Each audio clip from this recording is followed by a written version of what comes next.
మీ business ఏదైనా మీ ఊర్లో promotion చేయాలంటే అది సుమన్ టీవీతోనే సాధ్యం. ఇప్పుడే సంప్రదించండి. Welcome to Suman TV.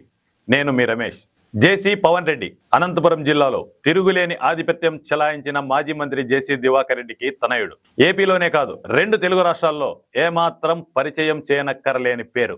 జేసీ దివాకర్ రెడ్డి తనయుడుగా తనకంటూ ఓ ప్రత్యేకతను చాటుకున్నాడు జేసీ పవన్ రెడ్డి. తండ్రులు వారసత్వాన్ని ఇస్తారు, వాటిని నిలుపుకొని తమ ప్రత్యేకతను చాటుకుని తమ వారసత్వాన్ని మరింత విస్తరించేలా చేయడమే వారసుల ధర్మం.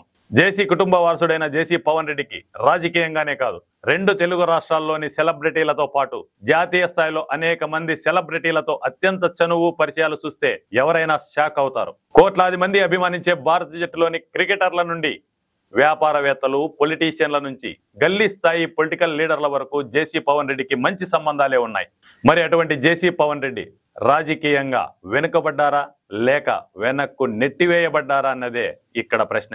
2019 సాధారణ ఎన్నికల్లో జేసీ పవన్ రెడ్డి అనంతపురం పార్లమెంటు ఎన్నికల్లో టీడీపీ నుంచి పోటీ చేసి ఓటమి చెందారు. అప్పటి నుంచి రాజకీయంగా జేసీ పవన్ గ్రాఫ్ పడిపోయింది. ఆ ఎన్నికల్లో జేసీ పవన్ కన్నా రాజకీయంగా బలమైన వారసత్వం ఉన్న నేతల అడ్రస్సులు కూడా గల్లంతయ్యాయి.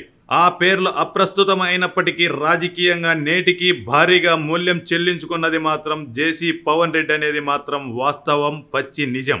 తాజాగా జేసీ పవన్ రెడ్డి రాజకీయ పాత్రపై భిన్న వాదనలు వినిపిస్తున్నాయి. టీడీపీలో జేసీ పవన్ రెడ్డి కొనసాగుతారా, తన తండ్రి జేసీ రాజకీయ వారసత్వం కొనసాగించడానికి మరో దారి వెతుకుతారా అనే చర్చ అనంతపురం జిల్లాలోనే కాదు, ఏపీలో విస్తృతంగా చర్చ సాగుతోంది. టీడీపీలో జేసీ పవన్ రెడ్డి అంటీ ముట్టనట్టుగానే ఉన్నారు.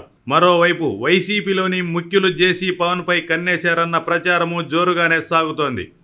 తాజాగా నారా లోకేష్ అనంతపురం పార్లమెంటు పరిధిలో పర్యటన సాగించారు. కనీసం ఇక్కడ జరిగిన కార్యక్రమంలో జేసీ పవన్ చుట్టపు చూపుగా కూడా రాలేదు. మరోవైపు జేసీ పవన్ వైసీపీ నుంచి అనంతపురం పార్లమెంటుకి బరిలో ఉంటాడంటూ సోషల్ మీడియాలో ప్రచారం సాగుతోంది. ఈ ప్రచారంపై పవన్ ఎటువంటి ఖండన చేయలేదు. పైగా టీడీపీలో ఎటువంటి ప్రాధాన్యత పదవులు ఆయనకు లేవు.